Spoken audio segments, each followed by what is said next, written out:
are some better.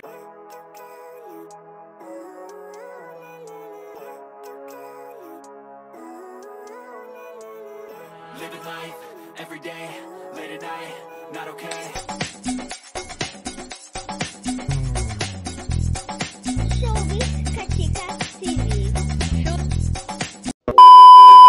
Hello mga kachika! Usap-usapan nga ngayon sa social media ang engineer na si Engineer Slater Yang dahil kung saan siya nga ang sinisisi ngayon sa kung bakit nga daw ba nagkaroon ng total disaster sa Cebu City.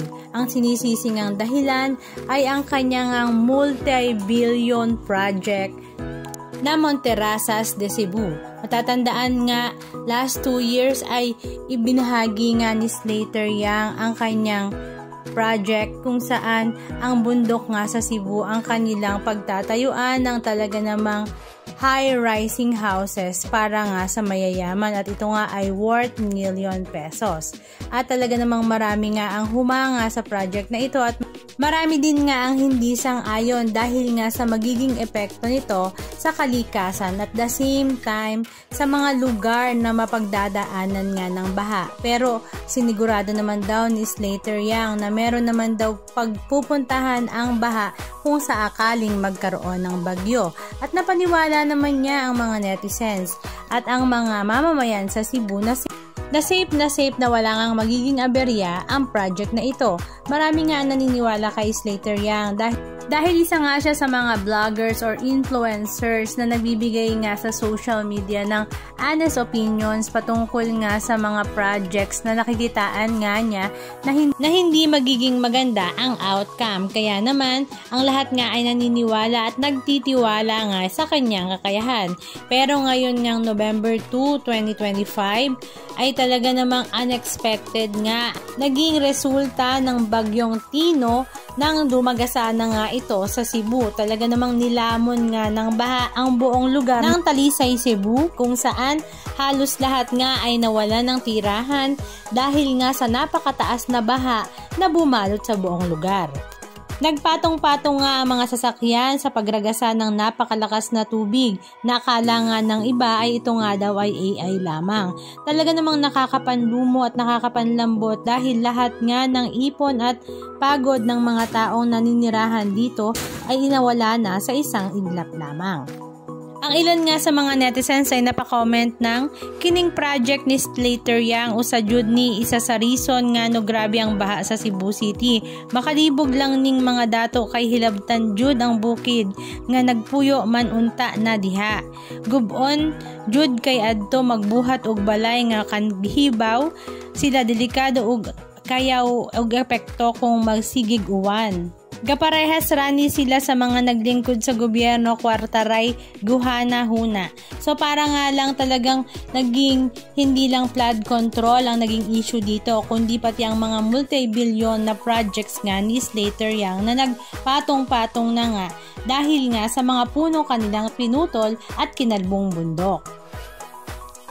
Nagbigay nga rin ng pahayag ang ating mga kapamilyang newscaster, sabi nga ni Kabayan. Kaya nga itong subdivision sa Cebu, yung lalong nagpabaha dyan Ang pangalan nga nun, yung Monterrasas de Cebu.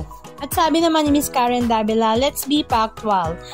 Itong development na ito is development ni Slater Yang. Na-interview ko siya noon ang dapat imbestigahan dito sa totoo lang. Well, number 1, bakit nabigyan ng permit? Number 2, bakit nabigyan ng ECC? Tapos number 3, talagang ni-curb or inukit nga nila yung bundok, 'di ba? Alam mo, kaya talagang tama nga ang sabi ni Miss Gina Lopez nung siya ay buhay pa, pagbabayaran nating lahat ang ating ginagawa sa ating kapaligiran. Sa ngayon nga ay wala pang pahayag si Slater Yang patungkol nga sa issue na ito. Pero ang latest update nga sa kanya ay nakita nga silang mag-asawa ni Chris Uy sa airport na paapaalis na nga raw sa Cebu. Nag-turn off na nga rin si Slater Yang sa kanyang social media comment section para nga matapos na rin nga ang pagbabash sa kanya ng mga netizens. Pero hindi naman natin dapat isisi ang pangyayaring ito kay Slater Yang. Unang-una ay hindi naman kanya mismo ang project na ito. Siya nga lang ang naging mukha ng project na kanyang ipinopromote. At the same time, kailangan din ngang managot ang ilan sa mga departamento sa gobyerno kung paano nga ba ito nakakuha ng permit para nga mapakalbo ang bundok at gawa ng mararangyang mga pamamahay katulad na nga lang ng DENR, Inland Classification and ECC Monitoring, LGUs in zoning, permitting and approving hillside subdivisions, City Engineering and DPWH in drainage and watershed planning, local politics and business networks that shape land use decisions, historical land conversion on steep slopes long before Monterrasa existed. So marami nga ang dapat managot sa pangyayaring ito, pero sa ngayon ay kailangan nga nating magtulong-tulong para nga muling bumalik ang sigla at ang normal na pamumuhay ng ating mga kababayan sa Cebu City. Show me a dirty little sketch of yours, and then what that sketch turned into.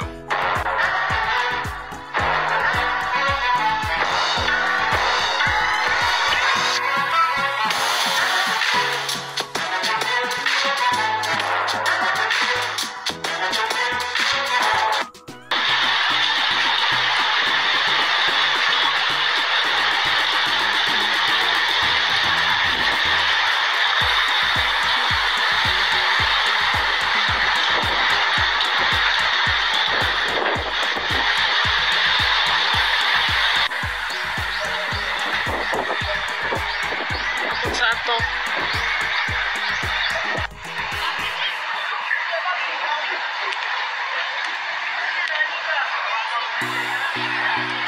Sa kadlaw na puno na daw naabot na daw tubig dito sa may akasyanan ng urot na naanto na dito sa tumoy.